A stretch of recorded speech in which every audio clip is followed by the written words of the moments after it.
Good morning, good afternoon, whatever time of day it is that you are listening, folks. Thank you very, very much for listening. Today is the 16th of May of our Lord 2025. Welcome to yet another edition of the Coping Hour, hosted by Nicholas Hinkle, a.k.a. Moton Noah.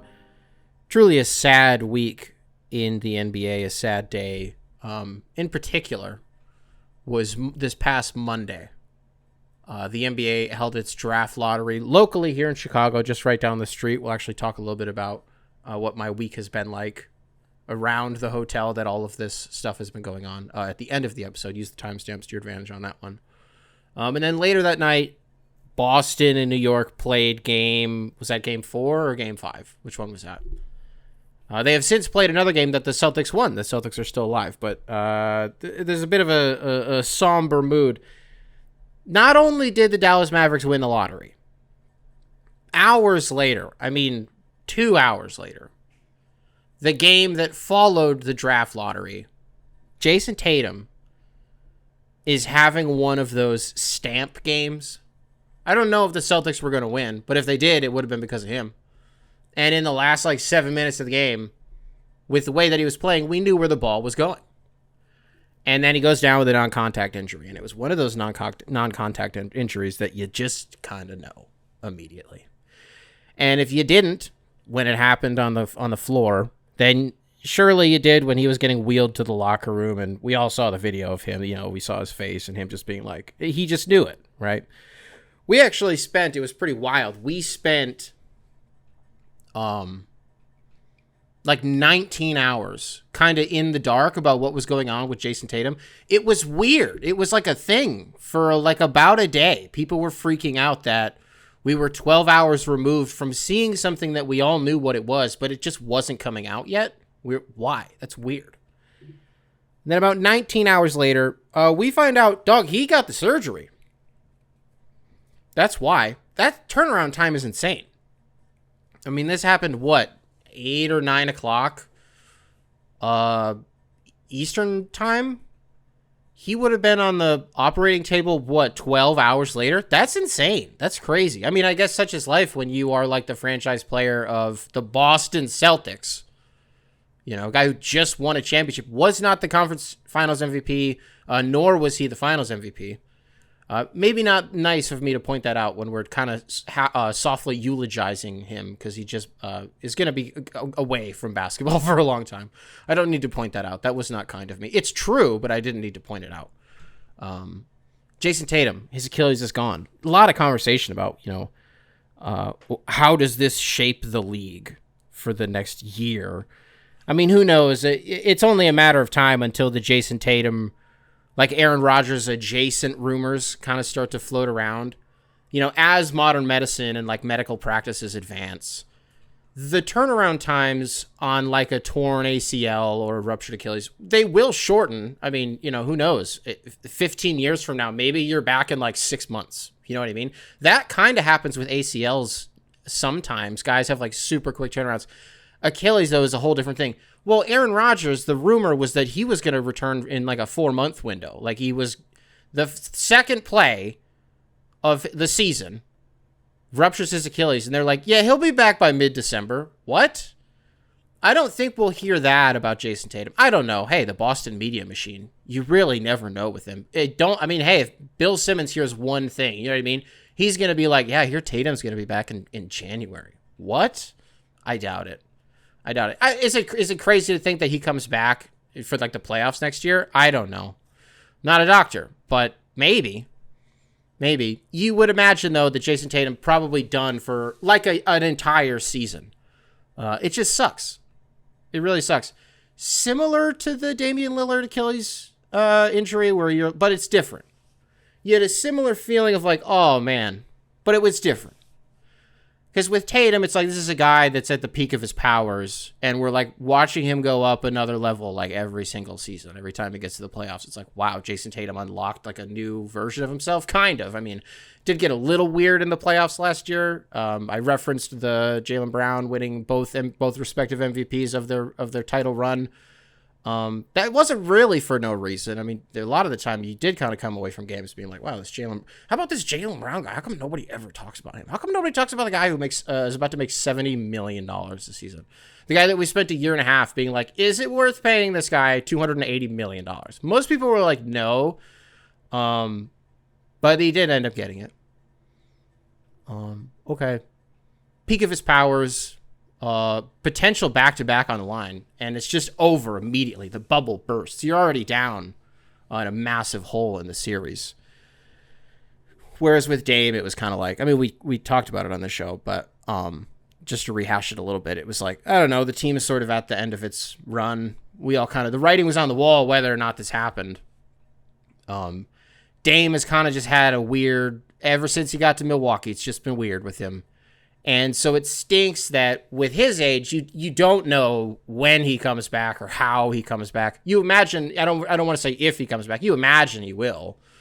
But if this is sort of like the lasting memory of Damian Lillard in a what have you done for me lately type of league like the NBA is, I think it just stinks for 10 years from now when people are like, Damian Lillard. I don't know. People are going to be like, yeah, because the tail end of his career just ended. It just was such a tailspin.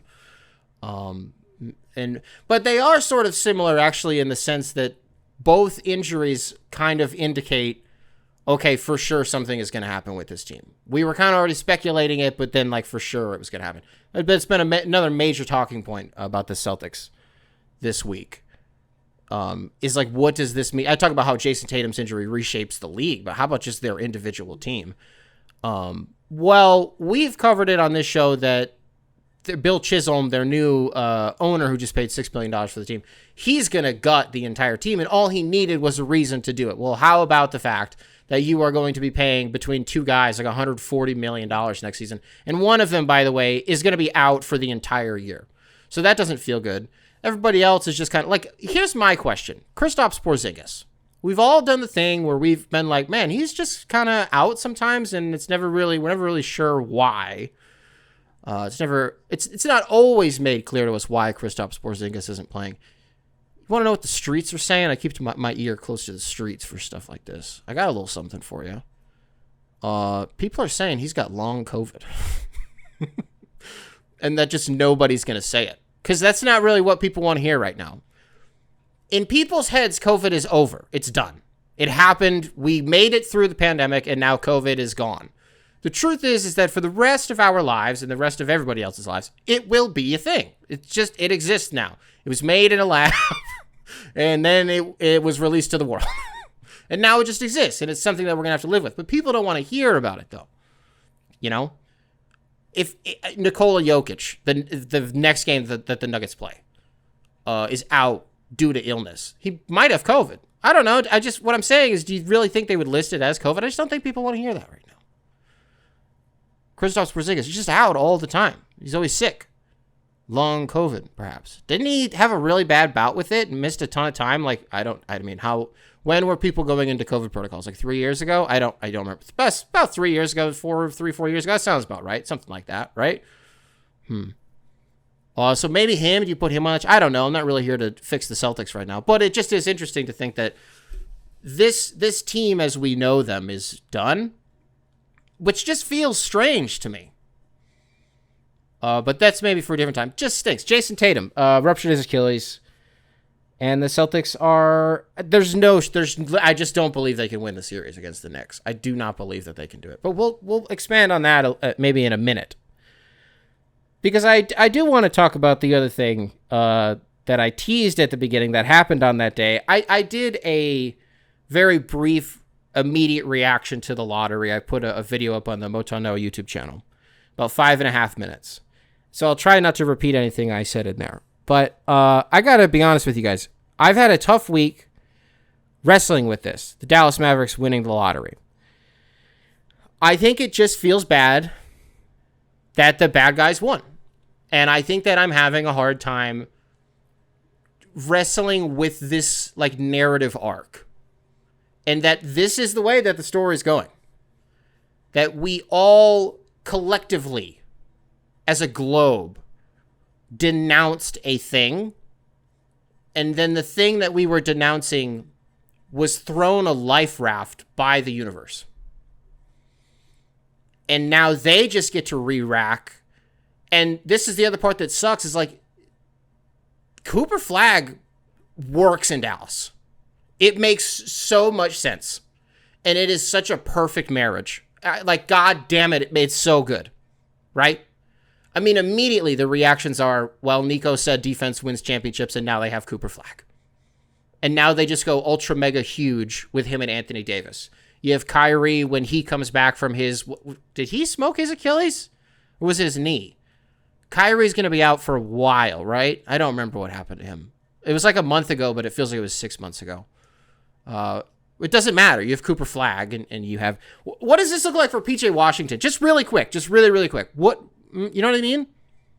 Is he gettable? PJ Washington? I'd like the Pistons to call about him. They're getting Cooper Flagg. It feels bad that they got rewarded. And that now, you know, the Lakers getting bounced, you already saw people doing the maybe Nico was right thing. And now it just makes him, you know what I mean? I don't like how this makes Nico Harrison look. And I don't like, it's not fair. I think it sucks. And I also just think it really stinks that Mavs fans are going to go back to the team. Because I don't think they should. The reason that you left in the first place, if you were a Mavs fan and you quit on the team, the reason that you would be coming back has nothing to do with the people who were responsible for making the decision that made you leave in the first place. They didn't do anything to win you back. Like, they didn't do anything right. Yes, they are going to be the ones to not trade the pick and to draft Cooper Flagg. Okay. I didn't credit Troy Weaver for drafting Cade Cunningham. He was the best player in the draft, and you had the first pick. You're not, I mean, sure, you do your due diligence, and they surely did. It took them until the morning of the draft to know that they were going to pick Cade.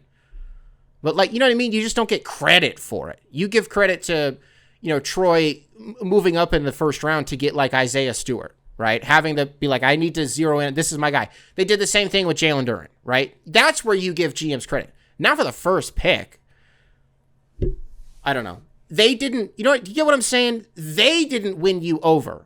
Math won you over. That's what happened. The Mavs, like, mathematically got lucky. And the right combination of numbers was picked. That's what happened. And that's where, again, it stinks, because you can be a Mavs fan and you can hear what I just said. I know that I'm right, at least in a very technical sense. What I just laid out is true. It is easy to throw that out the window, I think, when it's Cooper Flagg, dog. And the team is going to be sick. Like, the team is going to be really, really good. I can't get it out of my head that people are actually thinking about maybe they should package this and they should get Giannis. Why? Like, sure, you're gambling on the fact. Like, here's the thing. If you're a pro Giannis to Dallas, this is what you need to do. You need to trade Cooper Flagg for Giannis Antetokounmpo. First of all, then in a vacuum, the value of Giannis Antetokounmpo is that of Luka Doncic and Cooper Flagg.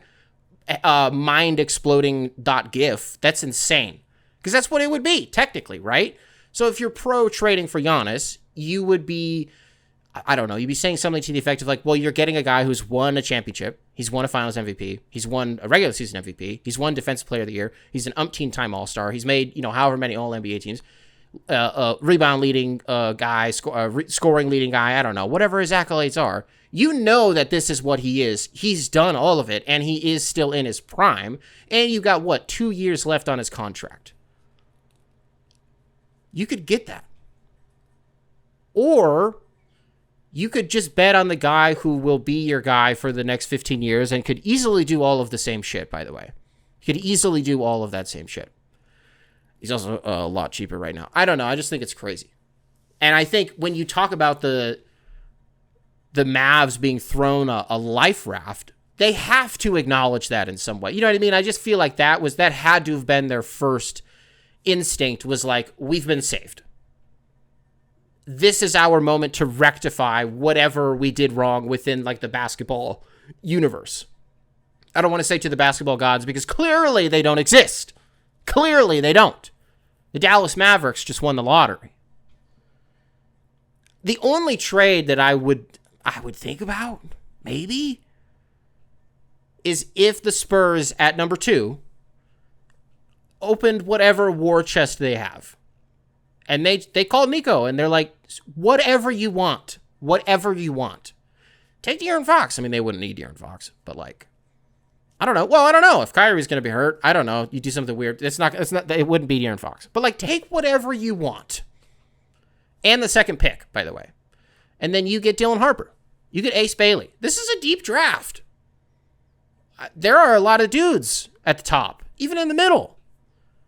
I don't know. I'd think about it. That's the only one I would think about. But even then, I just think it's Cooper Flagg. And you went from having one generational player, a once in a lifetime player in Luka Doncic. You gave him away.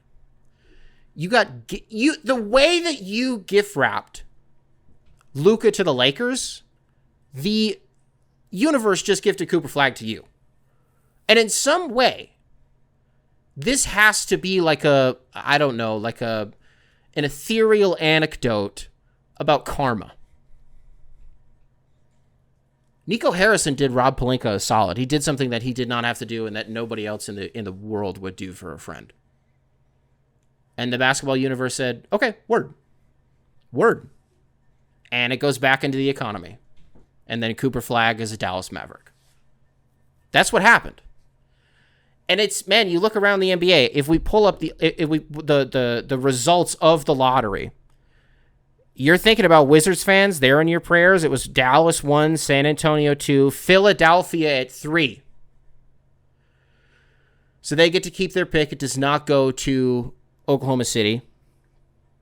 I don't really think I want to open the floor. What's Philadelphia going to do? We'll do it. We have time before the draft happens. We have time to speculate. Charlotte goes to 4, Utah 5, Washington 6, New Orleans 7, Brooklyn 8, Toronto 9,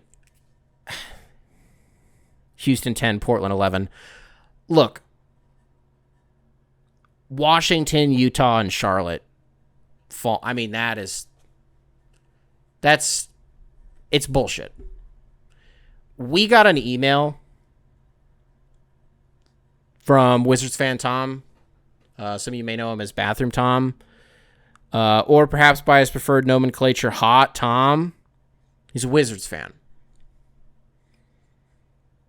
Tom, welcome back to the show. Subject line, the worst night of my life. Hey, Nick. In Montreal when I started this, back in New Hampshire to finish this one, same spot as the Wizards season next year. A few emails back, I made my argument about the Wizards and our desperate need for a Cooper Flagg type player. I made reference to the infamous Detroit draft lottery where you watched your team get the number 5 overall pick when you had the top odds for number 1. And I feel like that moment is not even comparable to the pain in which I felt for the number 6 pick being handed to us. Conspiracy aside, I understand why the lottery happens. It's not to incentivize teams to tank and to force them to consider whether they take the risk with the lottery or develop a team which they can believe in. The Wizards don't have a payoff in either direction coming anytime soon. First, Sarr looks great. And Sarr looked great at the end of the season. Yay! We got one serviceable young player who can contribute right away. I remember when that was said about Marvin Bagley, and look how that turned out. Just to break the email, I don't know if that's fair. He's still in the league. How about that?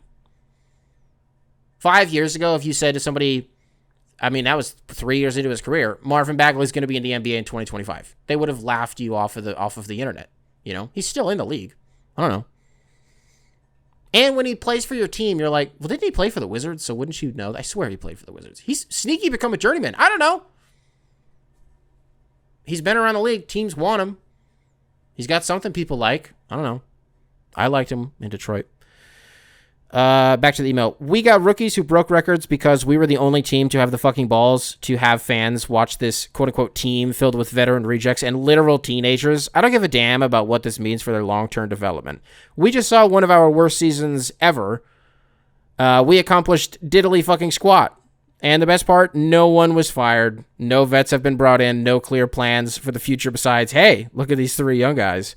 And I know Derek Queen's combine looked bad, but he went to the Wizards games as a kid And as a fan, I've heard my friends try to cope, but this is a crash out for me all the way. For context, I was at dinner with a Celtics fan the night of the draft lottery.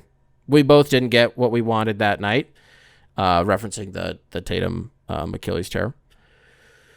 I remember the moment I heard that, I asked for a whole bottle of wine for the table and proceeded to kill 3 glasses and have some pizza. Ultimately, I can't fucking stand this team right now, and the light at the end of the tunnel just got kicked to the next year at the earliest. Please tell me why I should continue to care about this team. This Wizards thing is bullshit and it's killing my enjoyment for the NBA. Fuck Dallas. Much love to you and your family. Sincerely, Tom. Thanks for this, Tom. I got nothing for you. You got screwed. You got hosed. And I think maybe that's important. Is like what you said in there about, I don't, with conspiracy and all that shit aside. Yeah, I don't think it's rigged. I don't think it is. I think I said that in like my immediate reaction after the lottery, or at least I very heavily implied that that's what I believed. I'm sure I did in the moment. We all did, because there was no fucking way. But I keep kind of just coming back to the same thing that I've been saying all week, which is, yeah, man, it's a lottery. Like, sometimes crazy shit's going to happen, Like the lottery in real life. You play the Powerball, when it gets up to like $2.5 billion and like everybody in the country starts doing it. And then like some guy in like Idaho wins, like some random guy. Yeah. Yeah, we don't have a conspiracy about that, even though that guy won the thing that we all wanted, but like we could, It's like anybody has a chance to win. And so even when you have a 0.7% chance to win, or Mavericks, what was it, like 1.8 or whatever. Yeah, they have a chance. The Pelicans did it. The Hawks did it. Just kind of happens. I mean, the Cavs won 3 number 1 overall picks in a 4-year span in the middle of the 2010s. That's a real thing that happened. It happens. I don't know. And this is also the thing that you invite when you accept that as your means of determining the order in the draft, is you invite chaos. That's what the NBA wants. Clearly, that's what they voted for. The top 4 teams, is it right, have tied with a 14% chance to land the first overall pick. I don't know. It's when they flattened the odds in such a way that, 10 years ago, what was it? Like the team with the worst record had like a 25% chance. And then I swear second was like 15 or something like that. Like it was this is what I'm talking about. The flattening is that the top 4 at the top, now they all have the same odds. And so there's no incentive to be the worst team in the league. You just have to be one of the 4 worst. And that's all that matters. Yeah, it's just... And so I say all that just to say, like, when you're a fan of the Wizards or like the Pistons in the recent years, or I don't know, the Hornets or whoever, right? These desolate franchises, and you just keep falling victim to these damn algorithms. It's not because it's not ping pong balls anymore. It's literally like numbers and combinations and shit like that. You're just falling victim to math, like on some real Rain Man shit style. That's hard, and it makes you not want to do it. But like, I don't know. It's just because like when you do win, it's only ever happened once in my life, and that was 4 years ago. Wow. Also, really lucked out that both of these things are true, actually. Rare instance where 2 things can be true. One, nobody really did conspiracy stuff about the Pistons after they won. Usually when that happens, it's because nobody gives a shit about the guy who's number 1. Like last year, Atlanta winning was crazy. Nobody really cared. Didn't really matter. But like when the Pelicans got Zion or the Spurs get Wembanyama, that's when people get really fired up. But the second thing that's true is like, well, in retrospect, Cade is good enough of a player that they should have been mad about it. You know what I mean? Well, I guess if the only team that is really probably bitter about it would be Houston. Because I don't know. Cleveland at least has Mobley. He just won Defensive Player of the Year. I think they're okay. I think they're fine. He was an all-star this year. Cade was an all-star this year. He was a finalist for Most Improved. Did he finish second? I don't remember where he finished, but he was a finalist for it. I don't know. I think they're fine. I don't remember. Raptors were at 4, I think. They're happy with Scotty Barnes. They're fine. I don't know. Everybody really got what they wanted except for like one team in that top 4. You just hate when it works out that way. I hate when that happens. Case in point, the Detroit Pistons in 2003? Yeah, 2003. Darko Milicic. Ever fucking heard of him? Yeah. Got recommended one of those videos today. Like it was like from like Secret Base or some shit. secret base style, like deep rewind on Darko Milicic being a super hung or hype, super, a super hyped prospect. I didn't watch it. Maybe if I was on such a roll. And then I did a little Freudian slip about Darko Milicic's penis in the middle of the episode. It just completely derailed everything. Tom, I'm sorry that this happened to you, dude. It sucks. I would have loved to have seen, and you know what, man? You just fucking knew it was going to happen too. Once it was for like once we knew Dallas was at 10, was maybe where they were supposed to be. Once they didn't get that, it was on, and they revealed it. When we come back from the break, here's your top 4. We'll reveal them, and you see Dallas's logo. You're like, oh my god, I can't believe this happened. This is about to happen. It did. It did. I laughed out loud when the Bulls didn't win. I don't know why. I don't know why. I didn't care that much. I just sort of involuntarily like did a nasal exhale and like a little, you know what I mean? One of those. It's funny. copingoursubs@gmail.com, spelled phonetically. Email available in the description. Wherever it is that you listen to this program. Well, can I actually do this first? I don't even know if we're going to do emails because I have so much shit to talk about today. I said I was going to talk about, I don't think the Celtics can, I still don't think they can come back from this series. As of this taping, they're down 3-2. I just think that this is the second year in a row where Tyrese Haliburton and Jalen Brunson have been the 2 best point guards in the East, in the playoffs. This is the second year in a row that this has happened.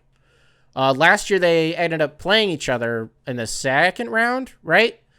And then I think it was Brunson that got hurt in that series. And then something happened in the last game where he got hurt and he came back and then he got hurt. Which, by the way, is sort of just the Brunson experience at this point. My girlfriend was getting super fired up watching that most recent game against the Celtics. Because he just gets hurt, and then the theatrics of like, oh my God, he has to go to the locker room, and then he comes back and he gives you 16 points in 3 minutes. And it's like now this is what makes him the clutch player of the year, is he's a bulldog and he just fights through it. Shut up. Even if it always works, and I don't know, it is pretty, the histrionics of it are pretty fun to watch unfold. But it is the second year in a row. Doug, we're going to keep referencing the fact that damned anonymous NBA player poll pegging Tyrese Haliburton as the most overrated player in the NBA. I said at the time I didn't get it. I asked, what are the narratives I'm missing? We didn't get very many good responses, if hardly any at all. I didn't get an explanation. Part of me just wonders if it has something to, NBA players calling Tyrese Haliburton the most overrated player in the NBA. It just can't be about his game. I don't believe that it is.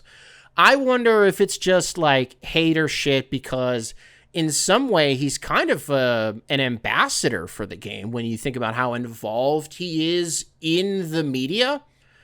Whether it's like Young Man in the 3 or I don't know, I'm sure he went on Playoff P's or Podcast P's show. And he's just around. Tyrese Haliburton just kind of be behind microphones. You know what I mean? Which isn't a bad thing. I'm just saying, when you kind of become one of the voices of a larger representation of players, I just wonder if maybe that's a piece. I might be thinking about it too hard because I guess it's easier for me. This is the real take, is everything I just said. It's easier for me to come to that conclusion that it has to be something related to that than it is to rationalize, oh, they must just not like his game. What about it do you not like? I don't know. But it's 2 years in a row from these guys. They win games that you're not expecting them to win. And it's usually because of them, by the way. They win entire series that you're not expecting them to win. Much like the Knicks, you would imagine, are going to do within the next game or two. I mean, at this point, with no Tatum, yes, you do somewhat expect them to put the Celtics away. Although, I don't know. We do all that shit about Kristaps Porzingis having long COVID, like long style. I don't think they need this motherfucker Luke Cornett just being David Robinson. Oh, okay. I mean, he's even doing he's elbowing Josh Hart in the face, and Josh Hart is bleeding profusely. It's like the first 2 minutes of the game. Okay, cool. Almost has a triple-double with blocks. Had like 8, 7, and 7. 7 blocks. What? Okay. They don't need COVID. Kristaps Porzingis. No, there's probably one in there. I just can't think of it off the top of my head. I don't know. Maybe you're expecting the Knicks to beat the Cavs at this point. But you weren't when they were going into the series. And you know what is it? Can I give the Knicks some credit here? As if we haven't really just kind of been doing that. But just a point about them that nobody has talked about with this series.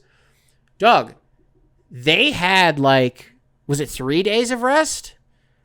Between the end of the Detroit series and the start of the Celtics series. I think Boston had a week. And so if the Knicks and Pistons had gone 7 games, the Knicks only would have had 1. So I think it was 3 days. So I don't know. These are quick turnarounds, and they're playing a really physical brand of basketball. Whether they are the ones initiating that physicality and sort of embellishing that physicality, that could be left up to a jury of peers, more like myself than of the actual players. Like real ball watchers. A jury of ball watchers will decide if the Knicks are, as Jalen Duren put it very eloquently, quote, flopping motherfuckers, unquote. A jury of ball watchers and some knowers. A little bit of the watchers, a little bit of the knowers sprinkled in. Yeah, the Knicks are fun to watch, and so are the Pacers. I think because they have identity. Is that what it is? There's something ostensible about these two teams that they're in the same. Their Venn diagrams cross somewhere. Is it that they have identity? Whereas, is it fair to really look at any team in the NBA right now and be like, I don't know, you guys are just kind of superstars and that's it? Because that was it's a very old way of. Well, I guess Phoenix was a good example. You could make the argument that it's the Lakers. I don't know. Yeah, it didn't work with them because Luka spent a few years in Dallas without any actual bigs, and it didn't work. And then they went and got they draft Derek Lively and they get Gafford, and Dwight Powell was just kind of a stick figure out there, so he got relegated. He's not playing anymore. You get Gafford, PJ Washington. You just get rim runners and lob threats and shit like that. Okay, that's what Luka needs is these big, towering, mobile around the rim bigs. And then he gets traded to the Lakers and they don't have any. They would have one if you didn't just trade for Luka in the first place. You gave up the guy that you would have had that would have made sense. They just never had that. Jackson Hayes sucks. He's not good. Some people say he's bad. I just stick to the former. Sorry, I was a little bit of a tangent there. I was saying all that just to say, there aren't that many teams that are just stars. I would say that the increasing trend in the NBA is that these teams are forming some unique and individual identities. It just so happens that a team like the Pacers and a team like the Knicks are kind of at the forefront of it. And again, for the second time in a row, the playoffs are just kind of those two teams. I mean, yes, last year the Celtics literally won the finals and they literally beat the Pacers. But you get what I'm saying here? Because there is you could look at Cleveland, who, I'm sorry, Cavs fans, it sucks. You can do injuries, blah, blah, blah, blah, blah. However you need to deal with it, you can deal with it. I don't care. What happened, happened. The same way that I have to eat it, that the Lions did what they did against the Commanders. It hurts. I'm still just appalled by it. I'm embarrassed by it. It sucks. But it did happen. It sure did happen. The Cavs, as I'm sure you've seen the jokes floating around, have successfully emulated the 2015 Atlanta Hawks. They have 1 million All-Stars. They win 60 games. Oh, this is the best team in the... And they're not. And for whatever reason, they're just not. And Donovan Mitchell versus the second round of the playoffs is the real story here. That's the real story. How do we trade? Because you can't team up with the second round of the playoffs. You know what I mean? Kevin Durant, we lost to the Warriors. Well, I could just go there, right? I think he was going to go there even if he lost, or even if they won. I just feel like he still would have gone. But okay, they lost it. Donovan Mitchell can't just sign with the second round of the playoffs. He can't demand a trade to the second round of the playoffs. He has to beat this thing by himself. And that's clearly too tall of a task. I don't know. Is that a guy that you want on your team? I'm just asking questions. I'm not saying anything. I'm asking questions. Not good. Cavs, not in a good place. Was it Max Strus that was like, before the game, he was like, if you're not here to play, then go home. You shouldn't have come to work today. Punch out. Then he went like 0 for 9. Like Tony Snell style. Yeah, that's too bad. But I just think it's more of a testament to, like, I don't know, guys' ability to absorb playoff atmosphere like their first time around and be like, oh, wow, this really is, you do have to sort of kick things up a little bit, take things up a notch. I think about a guy like Andrew Nembhard, who a season ago had this run with the Pacers in the playoffs off the bench where you're like, whoa, we're watching a guy. I'm thinking of like a half-court shot that he hit. I swear, he was just knocking shit down that had no business going in for like the entire playoffs until they got to the conference finals, I think is when they lost. Yeah, when they lost to the Celtics in the conference finals. Andrew Nembhard, like in real time, we're being like, wow, we're watching somebody define themselves as a playoff performer. It's cool to watch it happen, especially with a guy who's never been in the playoffs before and is like never been in the NBA before. Wasn't last year his rookie year? I might be wrong. I think last year was his rookie year. Maybe this is his third year. Whatever the case may be, right? To this year, dog, he's like starting games for them. I don't know. I just think like watching teams, and it's the same thing with the Knicks, like watching them grow up and watching them figure. I don't know. Damn it, I'm on such a roll. You get where I'm going at this point.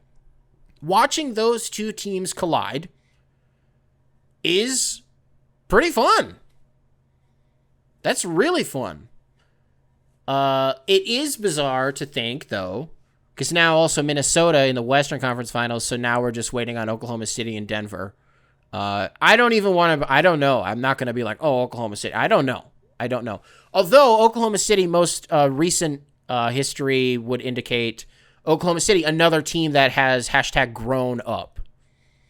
Where like sometimes these NBA teams, they get into a playoff game and you have it in front of you. And it's like, if you want to win this game, you have to go win this fucking game. The Pistons we lost in 6 of those against the Knicks, where if they wanted the game, they could have gone and taken it. Think about game 1. You're going to be like, well, they got fucking killed. Dog, they were winning in the fourth quarter. And then they let up a 21-0 run. If you are one of those teams that is like, this is our fucking game and we're going to take this, you win that game. They would have won that series. But they haven't grown up yet. The Knicks had to do that last year, right? Knicks also got banged up last year. But hey, it happened, right? I just think that we saw an Oklahoma City team be like, I think we're just ready to do it now. I think the team that everybody's been waiting for us to be, I think we just are that team now. MVP should come out. Is it the Western Conference? Are they doing it during the conference finals? I mean, any day, within a week, I would imagine, we'll know who the MVP is. It is funny that we'll find out during this series, hopefully. Well, actually, no, I guess if we don't know. If it is the conference finals, then we won't find out during this series. That's what we should do. If this thing goes 7, they announce the MVP before game 7. How about that? Give it like a full 24 hours, too. And just let it marinate and like really make it bulletin board material. Because then who wins? Because that's the question is, who would you give the edge to? The person who got named the MVP or the person who did not? I think if Jokic won, I would give the advantage to Shea. This is such a dumb hypothetical, but I'm already doing the mental exercise. Jokic wins, I would give the advantage to Shea for a game 7. If Shea wins, I don't think Jokic gives a shit, and I think he's just going to be Jokic. I don't think that's bulletin board material for him. He just doesn't care. I don't really have any reason to believe that Shea does. I just imagine maybe he would. At least a shred more than Jokic. Because you know what I mean? We know that he doesn't at all. Knicks and the Pacers. One of those teams going to the finals. Yeah, and then it's either going to be Oklahoma City, Denver, or Minnesota. Whoa. That's so fun. That seems like this is what parody is all about, honestly. Is just like 4 weird teams. You're going to be like, New York's not weird. Yeah, but at least, I don't know, the Knicks are doing something. Whoa. For the first time in most of our lives, most of you listening to the show, the last 30 years, the Knicks haven't done that much. They haven't done that much. Much less the last 15. I don't know. There's something to it. I suspect people are gonna root for Indiana just on the merit that it's the Knicks, which is too bad. I don't know. Maybe people will see that they're pretty likable. I'm not sure. Can I do one more thing on Giannis? That story that ESPN ran, I assume it was Shams. And the genesis of the story was Giannis is open to exploring the idea of playing for a new team. That's weird. The verbiage on this stuff matters. Giannis is he's under contract. What does that mean? What does that mean? At least when KD went to the Hamptons, he was a free agent. You know what I mean? I don't know. Maybe I don't think the moratorium had opened. I don't remember. No, I think the moratorium, it was July 4th when he signed. So who fucking knows? Who knows when they were in the Hamptons? I'm just confused, first of all, how this isn't tampering, is my question. You're going to tell me, well, you know, tampering happens all the time, blah, blah, blah, and clearly the NBA doesn't care about it. They do and they don't. They don't most of the time, but they do when Lonzo goes to, the Bulls. Randomly, they care about it. Oh, because it got tweeted suspiciously fast when he wasn't supposed to. Yeah, but that always happens, though. I don't know. I guess my other big problem is I'm not sure that Giannis isn't tricking us. Look, we did the whole thing at the beginning about, Dame's injury and how it affects Milwaukee and, trading the first pick, trading Cooper Flag for Giannis Antetokounmpo. We're all so sure that this is going to happen. I thought I was, to be honest. I've talked about it a lot in the last 2 months on this show, that I'm pretty sure it's going to happen. We're all pretty sure it's going to happen. And this report, on the surface, didn't surprise a lot of people. It was really nothing more than just yep, yes, this is real. That was kind of it, though. It wasn't you know what I mean? Not really a bombshell. Open to exploring the possibility of playing for a new team. Open to the idea of exploring.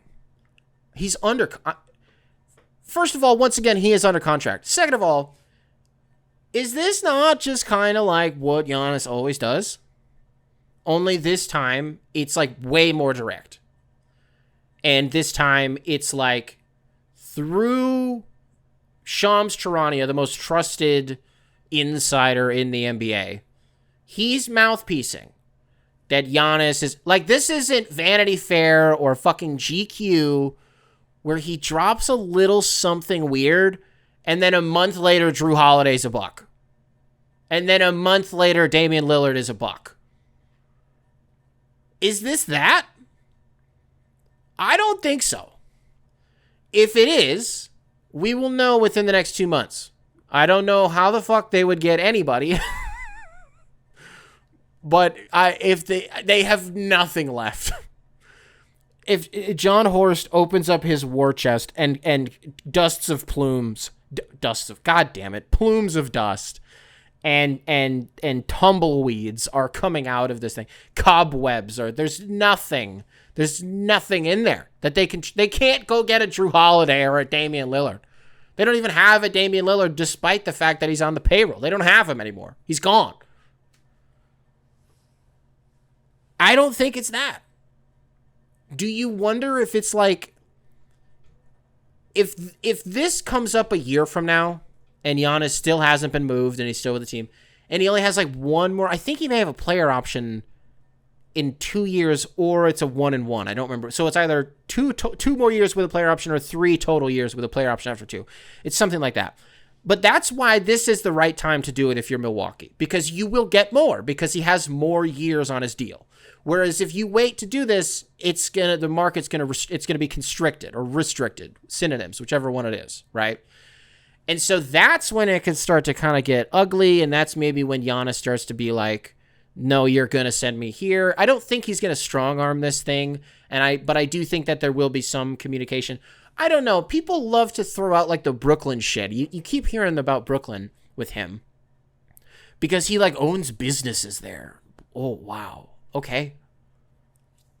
He doesn't really strike me as the type of person that's like, I need to live in, like, sunny Los Angeles, California. Like, I just don't think he cares.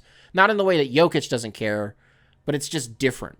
I also just hope Milwaukee does right by him because, like, I don't know, he's the best player that you've ever had in the history of your franchise. A franchise that has had Oscar Robertson and I almost said Giannis Antetokounmpo and Luau Cinder, aka Kareem Abdul-Jabbar. Ever fucking heard of the guy?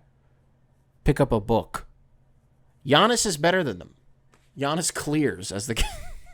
That's what they would say. If you were with a bunch of kids right now, they'd be like, Giannis clears. For real, no cap. And so I just think that's what this is. It's not what he's done in the past. Where, I don't know, maybe he is tricking us. I don't know. I just think this time it is serious. And he hasn't said anything. He didn't request a trade.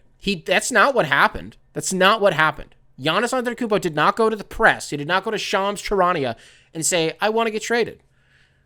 What was this for then? What was this for? That's what you have to ask. Giannis and his camp and his representatives wanted Shams to let us know that Giannis is open to the idea of playing for another team. Who is that for? Are you telling me that, well, it's so that other teams know to call. You think teams didn't have the inclination that maybe this summer would be the time to call Giannis Antetokounmpo? We've only been talking about it all fucking season. You don't think they listen to podcasts? You don't think they watch First Take? Of course they do. At the very least, right? And that's assuming they don't have a fucking brain, right? I'm assuming these GMs need Stephen A. Smith to tell them, hey, go get this Giannis Antetokounmpo guy. You ever fucking heard of him? No, they don't need that. I'm just saying, right? Why did this come out? Well, now I'm kind of back to like, this is for the Bucks. Because it is the same where like the shit that he said before wasn't weird. Very famously, I want to win, and I want to be here as long as Milwaukee is trying to win. Like one of the most famous quotes that he's had. And that's what got them Drew Holiday, right? When he says something like that, it's on the surface, it's veiled, is what it is, right? And the Bucks, feeling some sort of heat, did the right thing twice. What would he do? What would they do now, though? Like, what would he want them to do? He might not want them to do anything. He might not. He might just want us to know. Like, what is this for? Is this just to... Like, who are his friends in the media that need this content? I'm not talking about Shams. Like, oh, maybe they have a relationship. I don't fucking care. I'm talking about, like, did Giannis do this for people like me? So that we can... We were going to do the segments anyways. We were going to do the, like, oh, does Giannis fit here? Again, because, like, we've been talking about this already. Why did this come out? I don't get it. Other teams already were thinking about talking to the Bucks about his availability. He's clearly available. Clearly is. Sneaky? Is this the take? If Giannis went to management and he says, John Horst, do not trade me. Do not trade me. I'm Dirk. I want to be here forever. This is my home. This is my kingdom. I built this place. I will see it torn to the ground. But do not trade me. If I'm John Horst, I listen to every single word that Giannis is saying. I give him every possible reassurance that he needs in that moment. That Giannis Antetokounmpo, you are a Milwaukee Buck for life. We would shake hands, we would dap, we'd ask about each other's families. Giannis would leave. If I'm John Horst, the second that the door closes, I'm picking up the phone and I'm sending him somewhere else. I think that Milwaukee has the absolute maximum leverage that they have ever had and will ever have in terms of trading Giannis. If you're going to do it, right now. Right now. This is like in The Big Short when at the end of the movie, they didn't want to sell. They didn't want to sell because it was, and they cashed out in the end because it was time. Because the housing market had collapsed. World economies collapsed. Was it Iceland? Their currency? Gone. Monopoly money. Dead. Does not exist anymore. That's what's happening right now. And God forbid that Nico Harrison has one more goofball trick up his sleeve and he offers you Cooper Flagg. Could you imagine? Imagine being John Horst in that situation. It's not going to happen. It's not going to happen. But I'm just also not sure, man. I'm just not sure Giannis is... I would just be shocked if he didn't go somewhere, but what am I supposed to... What did we get out of this? Shams Charania of ESPN, formerly of The Athletic, which was purchased by the New York Times. Before that, you worked at Stadium. Before that, I think you went to Loyola, maybe DePaul. I believe you went to Loyola. What did I get out of this? That guy.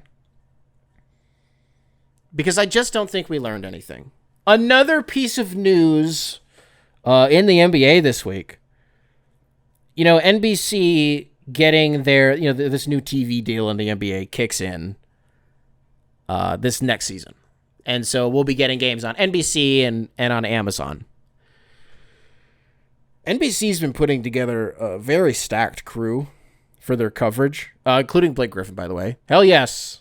More Blake on TV is a good thing. They hired as a special contributor to be on television.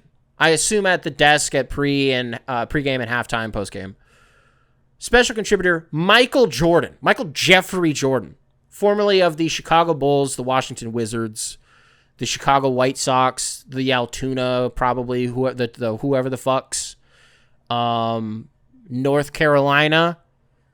Oh, come on, Nick. Where did he go? What are those? Laney? Was it Laney High School? I'm trying to think of the Jordans. It was Laney. Laney Technical? Laney. I'm thinking of like the fives. The white base, blue, yellow. Laney. Went to Laney. They hired Michael Jordan to do TV. The beast has awoken from his slumber. Dog, this is literally like when Bilbo wakes up Smaug. And he's waking up and he's under a pile of gold and he's Benedict Cumberbatch. We got to fix Michael Jordan's eyes, by the way, if he's going to be on TV. Gen Alpha will not fuck with the liver disease eyes that Michael Jordan has going on after he's been drinking scotch and smoking cigars 3 times a day for the last 50 years. He doesn't look great. I can't believe that they got him. First of all, he is going to be the nastiest hater you've ever seen in your life.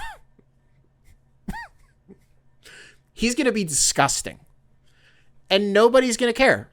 Nobody's going to care. People, he's going to be worse than Shaq. But because it's Jordan, nobody's going to care.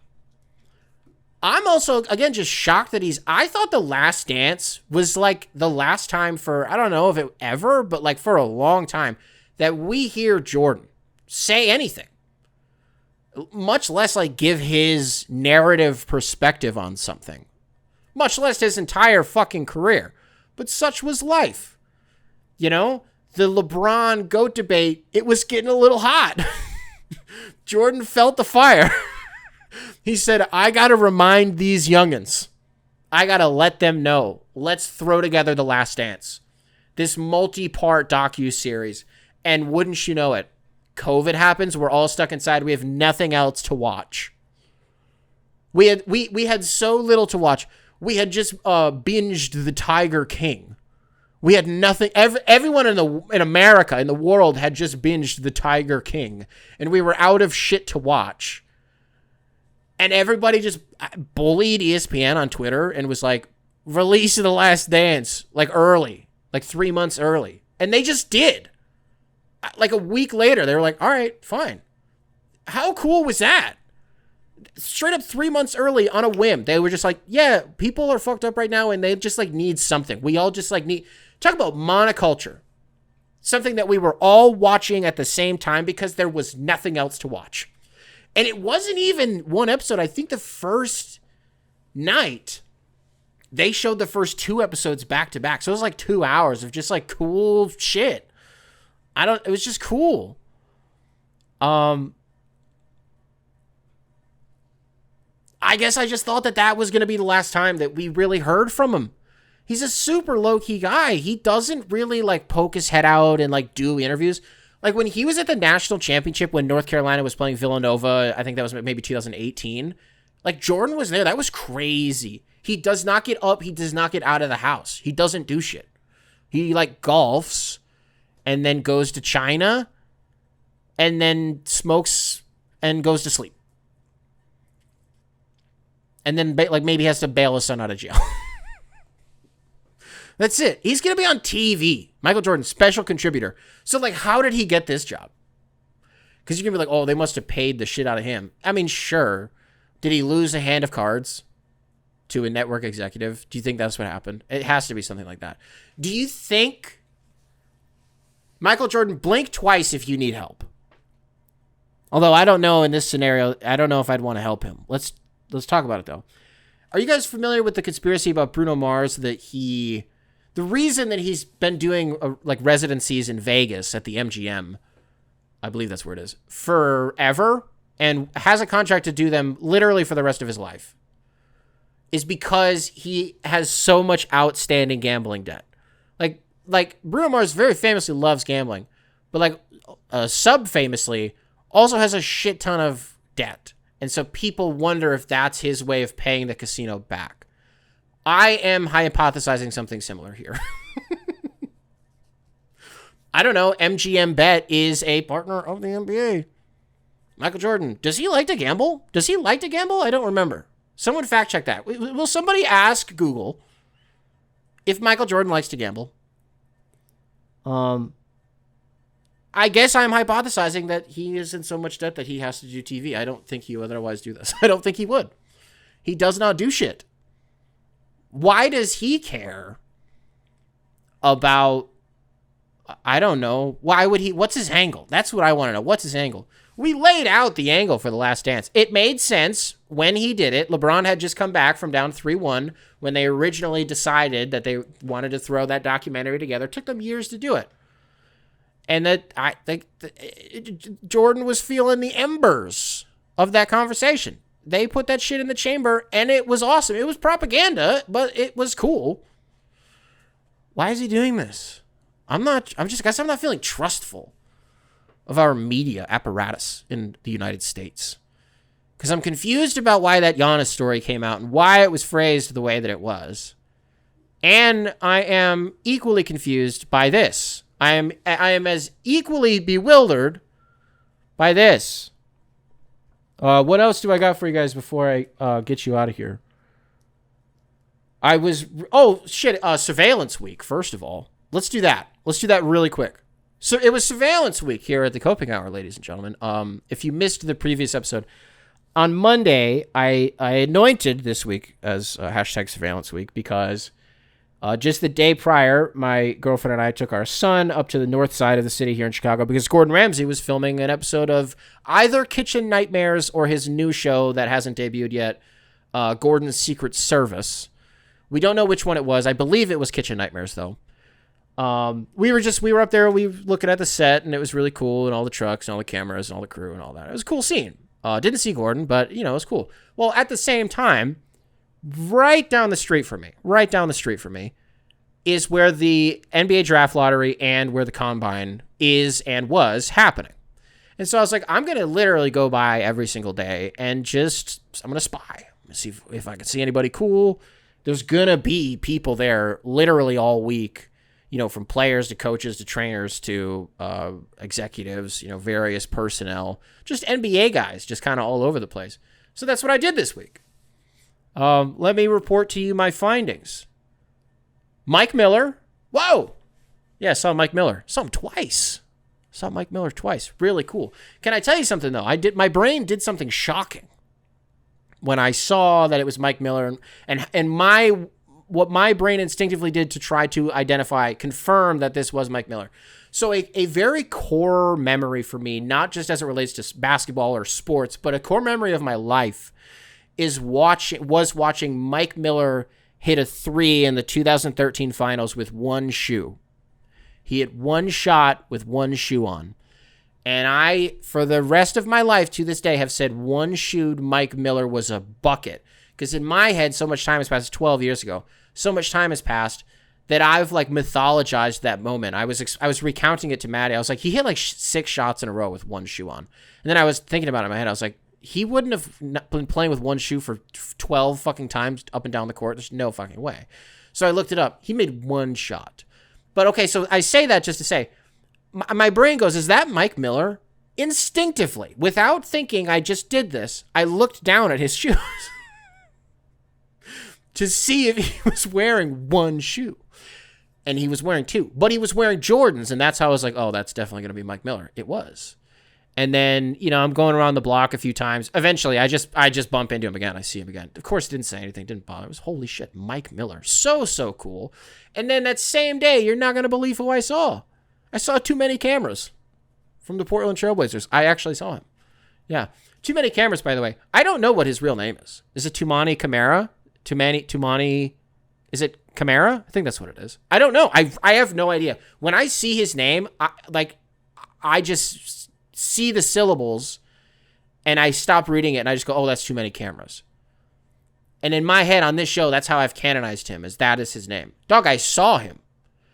And the same way I did with Mike Miller, where I had like a weird initial like reaction to it, I saw Too Many Cameras, and in my head I went, holy shit, that's too many cameras. He's a big dude. It's cool to see him. Tons of people that I knew them, but it was like guys who, you spend years reading stories from The Athletic, the ones where they get really nitty gritty with like, this is where I'm talking about various personnel, like trainers and scouts and shit like that. You just kind of become familiar with the different faces and different names, some guys on the end of the bench too and stuff like that. So there's a lot of those guys where I was like, oh, okay, I kind of know who you are. But I couldn't put names to them or anything like that. A lot of prospects. I did see a lot of actual players like wearing the gear and like with lanyards and shit like that. I'll be honest. I could not tell you who any of them were. I may have seen Ace Bailey. I don't think it was him. It was from a distance. I don't think it was him. Who was another one?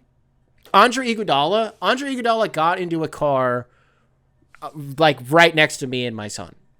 And what was funny is as soon as I saw Andre Iguodala from across the street, probably like 50 yards away, I could just tell by his frame, just the way he's built, his shoulders and his like how long his arms are. I go, holy shit, that's Andre Iguodala. And I start going really, really slow, and I have dark Tom Ford, not an ad, but Tom Ford sunglasses on. So I can like do shit with my eyes where I can stare at him and he can't see that I'm staring at him. You know what I mean? It's very subtle what I was doing. This is surveillance week. I know how to fucking spy, okay? And he gets right up next to me. I watch him get like, holy shit, that's Andre Iguodala. I had a conversation with him like 3 years ago over like the course of like an hour. And 3 years later, here we are bumping into each other again. This is crazy. This can't be a coincidence, Andre Iguodala. You can come on the show if you want. Just can't stop seeing each other. Andre Iguodala, sort of like the Notebook style. I just can't stop running into Andre Iguodala. And then there were also 2 days where I saw nobody at all. Didn't see anybody at all. It was cool though. I didn't realize I had just never seen autograph hounds in real life. Of course, I knew that they existed, and I knew that, yeah, some people do like hang outside of the lobby at like hotels where they know that teams stay. Like when NBA teams come to Chicago, I know the hotels that they stay at, right? Because they always stay at the same ones, and they're all downtown. People know that. And so they camp outside with, whatever, and they get autographs from players and whatever. They've been there all week. It's the same guys. They've been there all week. The first day, like the day of the lottery, it was probably like a dozen guys. They had like a tent, and they had chairs, and they got like Mountain Dew, and these are like 40-year-old guys. But it was just, I was like, man, you guys have such a cool life. They really don't. I think about them so much when I'm on these walks and I keep passing them. I'm like, your guys' life is fucking weird. Where you just, I don't know if you're local, maybe you're traveling for this. Like, I don't know, you descended upon Chicago for this to get like Cooper Flagg's signature and shit like that.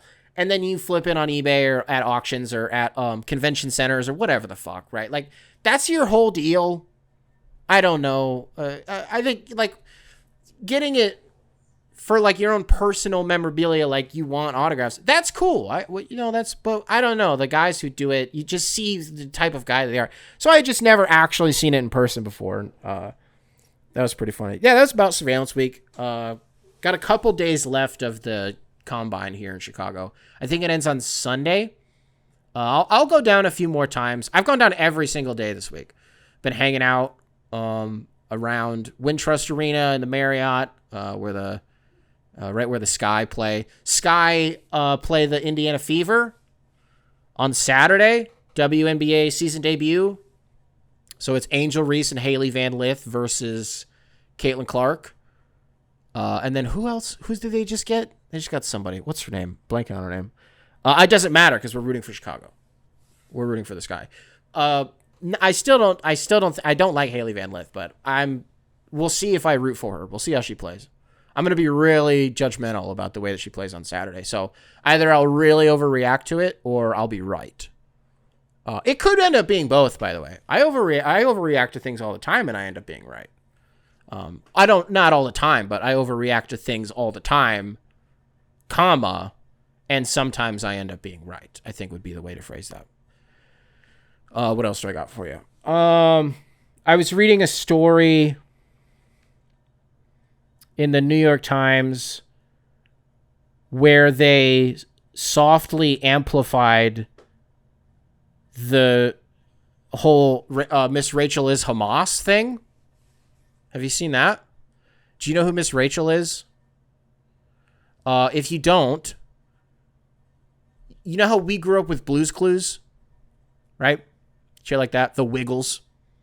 Not quite Teletubbies, but, something like that. Miss Rachel is literally just a woman who just makes YouTube videos for kids. But she's like a billionaire. Because of she's basically just Steve or Joe from Blue's Clues for, like, kids nowadays. She just does YouTube shit. I think she's on Netflix now, too. But she's just some woman. She just, like, started doing this, as far as I understand it, at least, right? She's great. She's brilliant. She's only for the kids. She's got a cast of characters. She does crossovers with, like, the Muppets or, Sesame Street. Is that the same thing? I don't know. Name a thing. She, you know what I mean? All this kids shit. Like, she does crossovers. And, yeah, so the content is for the kids. When it comes to, like, her social media, it is more for, like, the parents. It's not, like, X-rated for adults, but it's for the parents. So that they can be informed and, sort of try to create and she's posted a lot of shit about Gaza. Where she's like, hey, this is fucked up, the way that kids are being treated, and, well, the way that people are being treated, but, she focuses on the kids that she's met from there and, post pictures with them and shit like that. And then she does the same thing for Israeli kids. But the New York Times put this thing out there where they cited, like, a super far right-leaning #StopAntisemitism.com, where they just identify, it's like the dog whistle anti-Semitism, like the shit that isn't real, where, like, Miss Rachel is like, hey, kids in Gaza getting murdered sucks. And they're like, you want to kill all of the Jews. Meanwhile, you'll have, like, real anti-Semitism happen in, like, Charlottesville. And it's, you know what I mean? It's like, that's real. That's, like, actual Jews will not replace us. That's, like, what they were saying, right? Like, that shit's real. So they conspired that she must be funded by Hamas if she's saying anything that's pro-Palestinian or, like, pro-two-state solution or, like, pro-right to self-determination. You are being funded by Hamas. Dog, she's literally Miss Rachel. The New York Times amplified that. And by extension, are also, I guess, alluding to the fact that they are complicit in the notion, this false narrative, that Miss Rachel is Hamas. Here's the problem with it. It's lunacy, but man, if that's not funny. The sentence coming out of my mouth that the New York Times said that Miss Rachel is Hamas, I can't, I'm not laughing right now, But that is the funniest thing I've ever heard in my life. Like, it's one of those, it's so funny to me that there are like sparks in my brain. There's like drool coming out of the side of my mouth. It's so damn funny. Did you see this? Have you seen this? Have you heard about this? The New York Times calls Miss Rachel Hamas. It happened. There's not a paywall. I read it twice. And I'm looking at it. The name of the article, why tot celebrity Miss Rachel waded into the Gaza debate. What's the debate? I don't need to be naive. I know what they're saying. Oh, of course, I used my free article. Come on, reader mode. You can use reader mode with the New York Times. So it's talking about how, and then the reader mode doesn't work. Okay, all right. Yeah, they called her Hamas.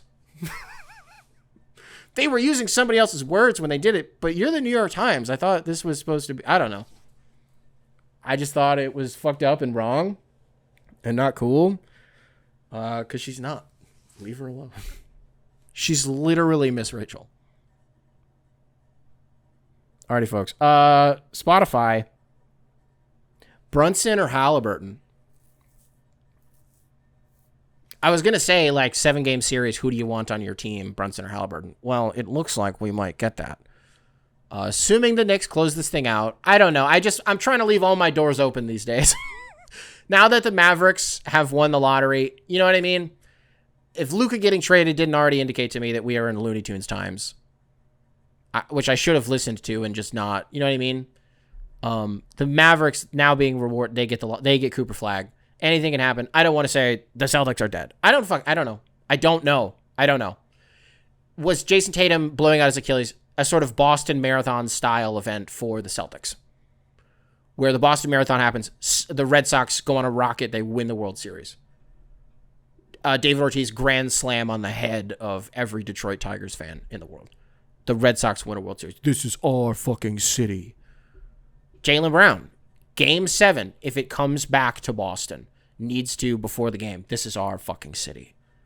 And then Boston has the juice. I'm leaving the door open. But Spotify, 7-game series, Brunson or Haliburton. Apple Podcasts, what's up? What's up? If you are watching this on YouTube, be sure to leave a like, subscribe, nice little comment for the algorithm. Make sure to keep primary control in check. And I will catch you guys in the next one.